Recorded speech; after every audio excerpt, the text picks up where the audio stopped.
আমরা খেলার মাঠে আসি, আসো কত দামে কত চাউল দেখা দেওয়া হবে। সামনে যদি বাংলাদেশে নির্বাচন হয়, আর নির্বাচনে যদি বাংলাদেশের 300 আসনের কোন জায়গায় আওয়ামী লীগ নৌকা মার্কা প্রার্থী হয়, বৈগঙ্গা নদীতে বাসায় দিতে হবে। নাহমাদুল্লাহ তাআলা ওয়া নুসাল্লি আলা রাসূলিহিল কারীম, আম্মা বা'দ।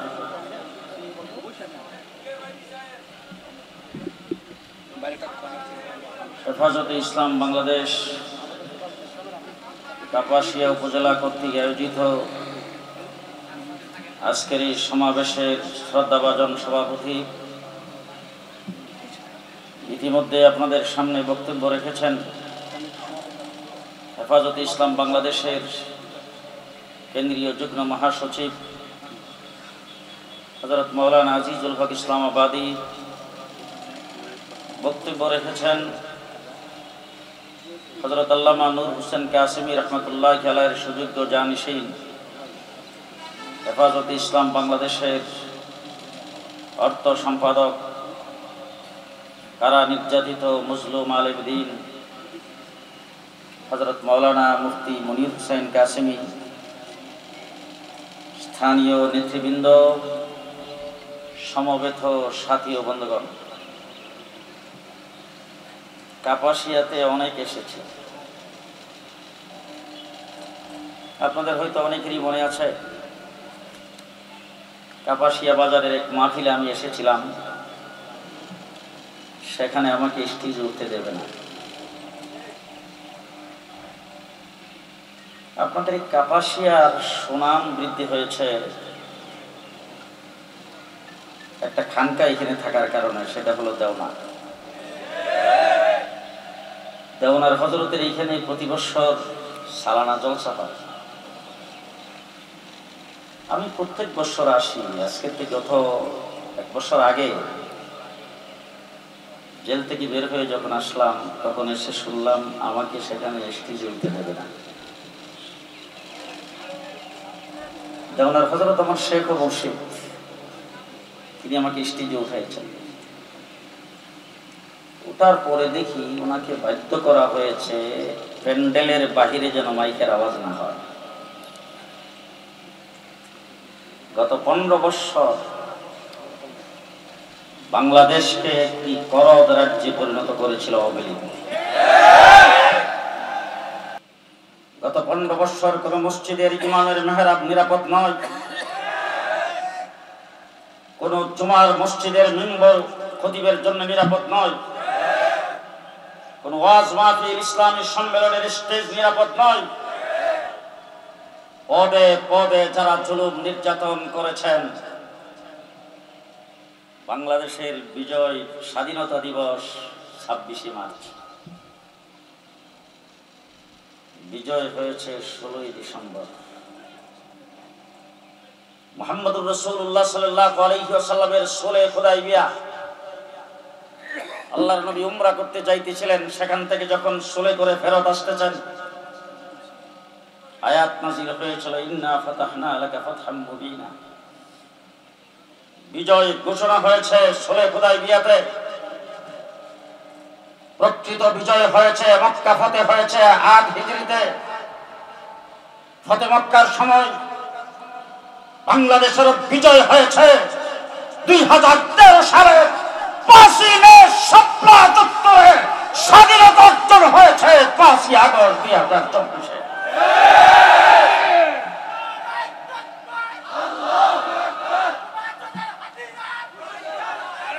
শাপলা চত্বরে আমরা কাউকে ক্ষমতার থেকে নামাইবার জন্য যাই নাই।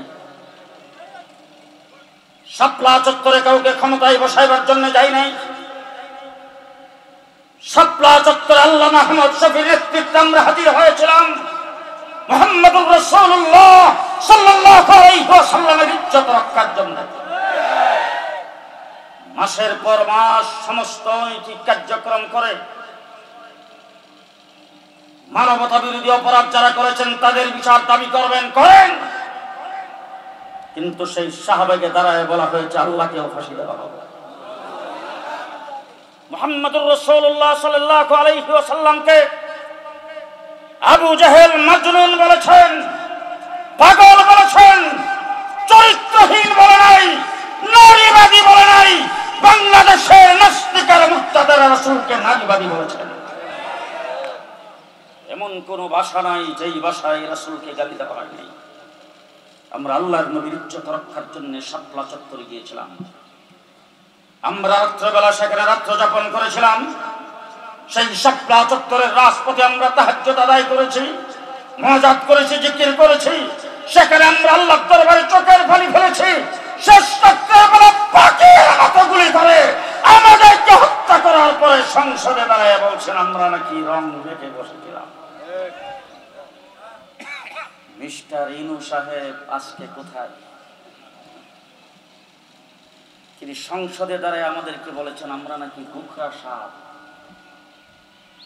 আমরা নাকি যে কোনো মুহূর্তে সুবল দেব, এখনই আমাদেরকে শেষ করা দরকার। যারা কথায় কথায় বলতেন খেলা হবে, আজকে কোথায়? আমরা খেলার মাঠে আসি, আসো, কত দানে কত চৌল দেখা দেওয়া হবে। আজকে মাঠে দাঁড়ায় আমি আপনাদের সামনে দাবি জানাতে চাই, 2009 সালে পিলখানায় আমার দেশের আর্মি অফিসারদেরকে 57 জনকে হত্যা করে বাংলাদেশের প্রতিরক্ষাকে যারা ধ্বংস করতে চেয়েছে, স্বাধীন সার্বভৌম বাংলাদেশকে ভারতের কররাজ্যে পরিণত করতে যারা চেয়েছে, 2014 সালে শাপলা চত্বর যারা গণহত্যা চালিয়েছেন, 2021 সালে মোদী বিরোধী আন্দোলন যারা গণহত্যা চালিয়েছেন, 24 সালে যারা হত্যা করেছেন, তাদেরকে যারা আশ্রয় দেবে তাদের সঙ্গে সম্পর্ক রাখা যাবে না।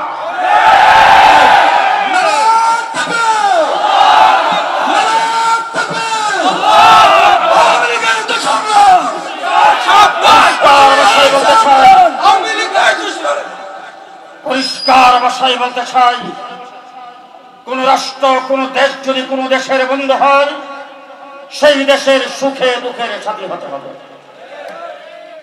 ভারত শেখ হাসিনাকে আশ্রয় দিয়ে প্রমাণ করেছে বাংলাদেশের বন্ধু নয়।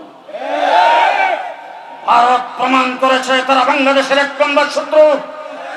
ভারত প্রমাণ করেছে তারা বাংলাদেশের সঙ্গে বন্ধুত্ব রাখে নাই, তারা আওয়ামী লীগের সাথে বন্ধুত্ব রেখেছেন। আজকের তত্ত্বাবধায়ক সরকারকে বলবো, শেখ হাসিনাকে ভারত থেকে নিয়ে আসেন। বাংলার মাটিতে তাকে প্রকাশ্যে প্রকাশ্যে হাইকোর্টের সামনে ফাঁসির কাস্তে ঝোলাতে হবে। আপনারা কি মাঠে থাকবেন? থাকবেন? কতক্ষণ থাকবেন? সামনে যদি বাংলাদেশে নির্বাচন হয়, আর নির্বাচনে যদি বাংলাদেশের 300 আসনের কোন জায়গায় আওয়ামী লীগ নৌকা মার্কা প্রার্থী হয়, বৈগঙ্গা নদীতে ভাসায় দিতে হবে।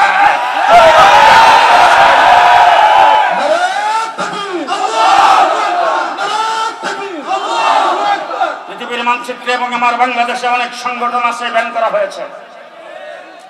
কি কারণ?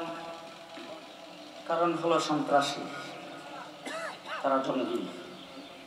53 বছরে বাংলাদেশের সবচেয়ে বেশি প্রমাণ দিয়েছে আওয়ামী লীগ, ছাত্রলীগ, যুবলীগ সবচেয়ে বড় জঙ্গি। সুতরাং জঙ্গি অজুহাতে, সন্ত্রাসের অজুহাতে কোন দলকে যদি ব্যান করা হয়, কোন দলকে যদি অবৈধ ঘোষণা করা হয়, আওয়ামী লীগ, ছাত্রলীগ, যুবলীগ বাংলাদেশে 1 নম্বর অবৈধ ঘোষণা। আজকের এই মঞ্চ থেকে দাবি জানাতে চাই, আওয়ামী লীগের নিবন্ধন বাতিল করুন। আওয়ামী লীগ এত বড় সন্ত্রাসী দল বাংলাদেশে রাজনীতি করার অধিকার রাখে না। আমার বন্ধুগণ, 2013 সালে রক্ত আমরা দিয়েছি। যারা নিহত হয়েছেন তাদের পরিবার ভয়ে তাদেরকে মারা গেছে সেটা বলতেও রাজি হয়নি। লাশ গুম করা হয়েছে। আল্লামা বাবু নগরী রহমাতুল্লাহ আলাইহিকে গ্রেফতার করে, যে লোকটা সুস্থ সবল ছিল তাকে গ্রেফতার করে রিমান্ডে নিয়ে চিরতরে পঙ্গু করে দেওয়া হয়েছে। শুধু তাই নয়, আজকের জনসভায় দ্বারা আমি বলতে চাই, আল্লামা নূর হোসেন কাসেমী সাহেবের স্বাভাবিক মৃত্যু হয় নাই, আল্লামা বাবু নগরী সাহেবের স্বাভাবিক মৃত্যু হয় নাই। আল্লামা নূর হোসেন কাসিমের আল্লামা বাবু নগরীকে হত্যা করা হয়েছে। আমার বন্ধুগণ, এই দেশ থেকে ইসলামকে মিটাইবার জন্য আওয়ামী লীগ এমন কোনো কাজ নাই যেটা করে নাই।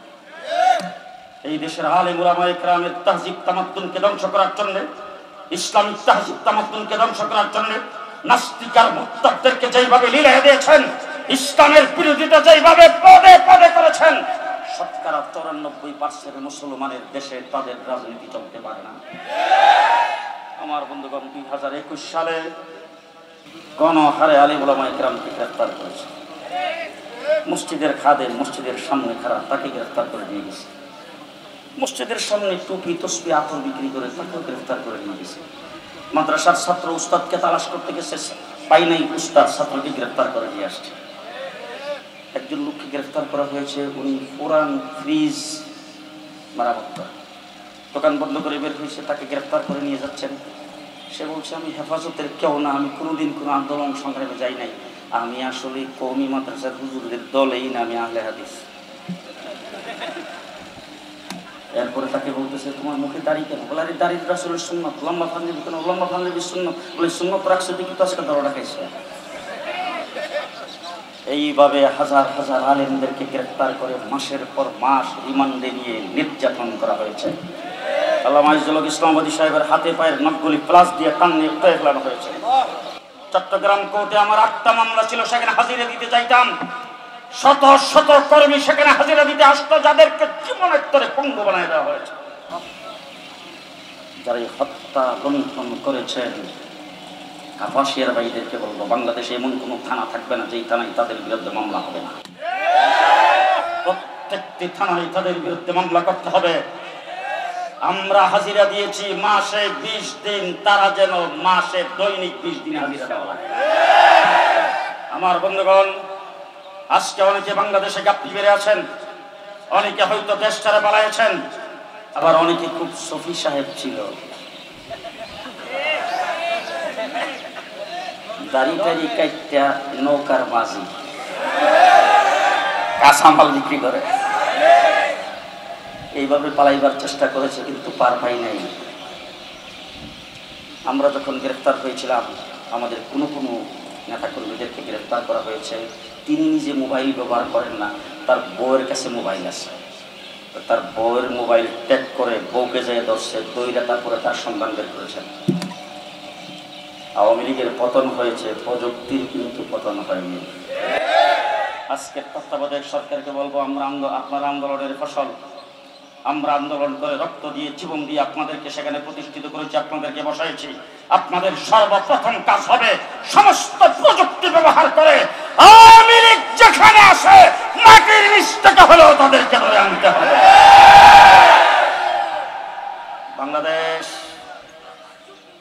বাংলাদেশ শতকরা 94% মুসলমানের দেশ। কোটা বিরোধী, বৈষম্য বিরোধী ছাত্র আন্দোলন যারা করেছেন, তারা রাজপথে নামাজের জামাত কায়েম করেছেন। তাদের মুখে আল্লাহর নাম ছিল। গণভবনের টুকে সর্বপ্রথম সেই জায়গার মধ্যে নারায়ে তাকবীরের স্লোগান লাগিয়েছেন।